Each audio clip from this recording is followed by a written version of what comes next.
Welcome to my YouTube channel. আশা করি তোমরা সবাই ভালো আছো। তোমরা সবাই জানো যে ক্লাস 11-এ এখন সেমিস্টারের পরীক্ষা হবে, আর তোমাদের এখন নতুন সিলেবাসও হয়ে গেছে।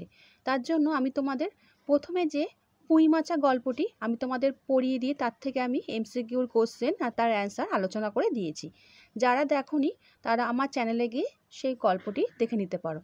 আর আমি তোমাদের ঈশ্বরচন্দ্র বিদ্যাসাগর কবিতাটাও পড়িয়ে দিয়েছি।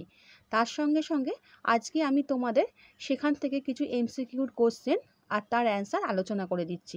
কারণ তোমরা সবাই জানো যে ফার্স্ট সেমিস্টার পরীক্ষাটা তোমাদের কিন্তু এমসিকিউর কোশ্চেনের উপর নির্ভর করেই হবে। আর ভিডিওটা ভালো লাগলে লাইক এবং বন্ধুদের শেয়ার করে দাও, যাতে তোমাদের বন্ধুরা এই কোশ্চেন এবং তার অ্যান্সারগুলো পেয়ে যায়। আর একটা কথা বন্ধুরা, যে আমার চ্যানেলে যারা নতুন, চ্যানেলটা সাবস্ক্রাইব করে রাখো।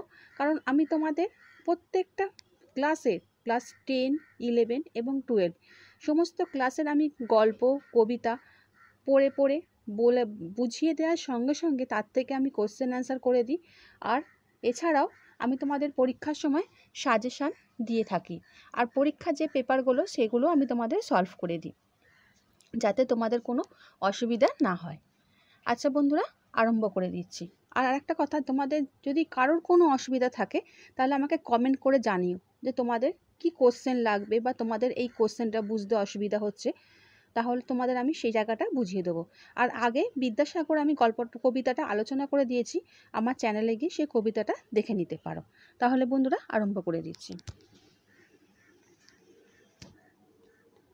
ঈশ্বরচন্দ্র বিদ্যাসাগর কবিতাটি লিখেছেন রবীন্দ্রনাথ ঠাকুর, শরৎচন্দ্র চট্টোপাধ্যায়, মাইকেল মধুসূদন দত্ত, বঙ্কিমচন্দ্র চট্টোপাধ্যায়।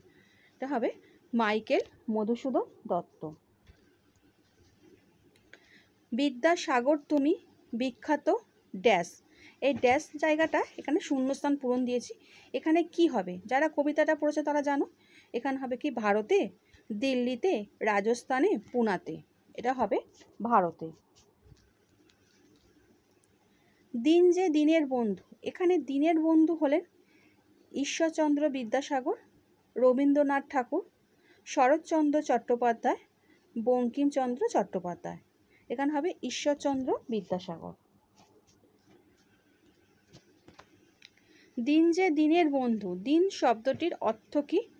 দরিদ্র, গরিব, ধনহীন নাকি ধনী? এটা হবে দরিদ্র। করুণা সিন্ধু তুমি, সিন্ধু শব্দটির অর্থ কি? সমুদ্র, নদী, পুকুর না সাগর? এটা হবে সমুদ্র। বিদ্যাসাগর তুমি বিখ্যাত ভারতে। এখানে বিদ্যাসাগরকে, সাগর বলতে বোঝানো হয়েছে সাগরকে, রবীন্দ্রনাথকে, ঈশ্বরচন্দ্র বিদ্যাসাগরকে না শরৎচন্দ্রকে? এটা হবে ঈশ্বরচন্দ্র বিদ্যাসাগরকে। যেজন আশ্রয় লয়,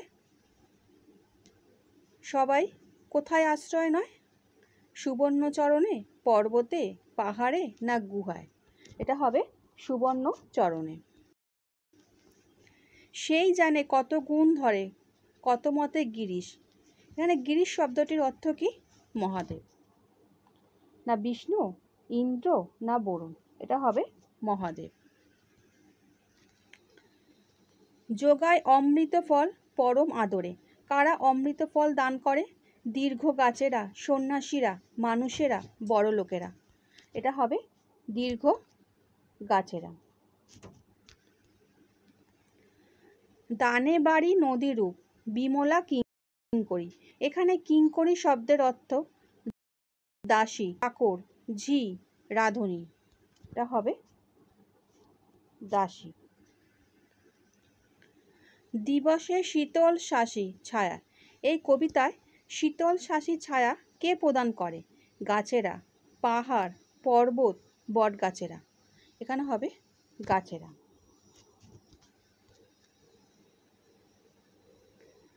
পরিমলে ফুল কুল 10 দিক ভরে, এখানে সুগন্ধে কে 10 দিক ভরিয়ে তোলে? ফুলেরা, পাখিরা, প্রজাপতিরা, মৌমাছিরা? এটা হবে ফুলেরা।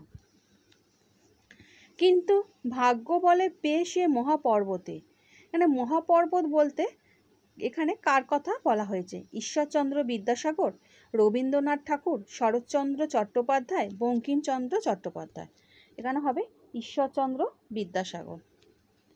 দিবসে শীতল শাসী ছায়া বনেশ্বরী। এখানে বনেশ্বরী শীতল শাসী ছায়া প্রদান করে রাত্রে, দিবসে, দুপুরে, বিকালে।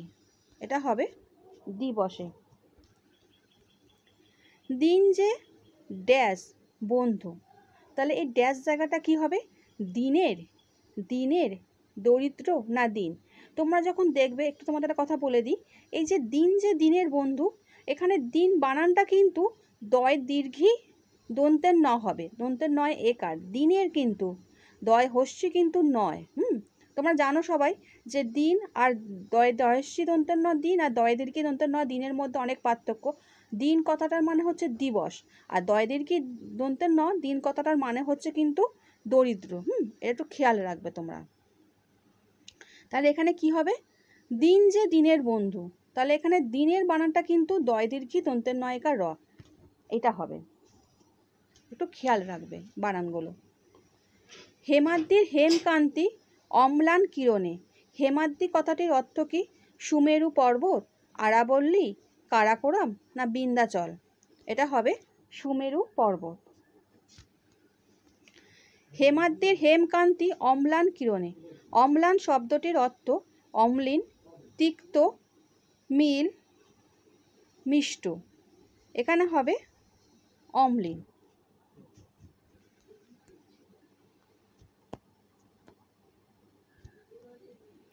কিন্তু ড্যাশ পেয়ে সে মহাপর্বতে, এখানে শূন্যস্থান পূরণ করো।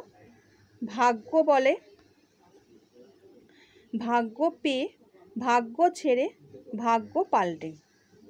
তাহলে এখানে তোমাদের এই যে আমি তোমাদের এই কোশ্চেনটা আলোচনা করে দিইনি, তোমাদের এখানে এটা বলতে হবে যে এই শূন্যস্থান পূরণের জায়গাটা কি হবে।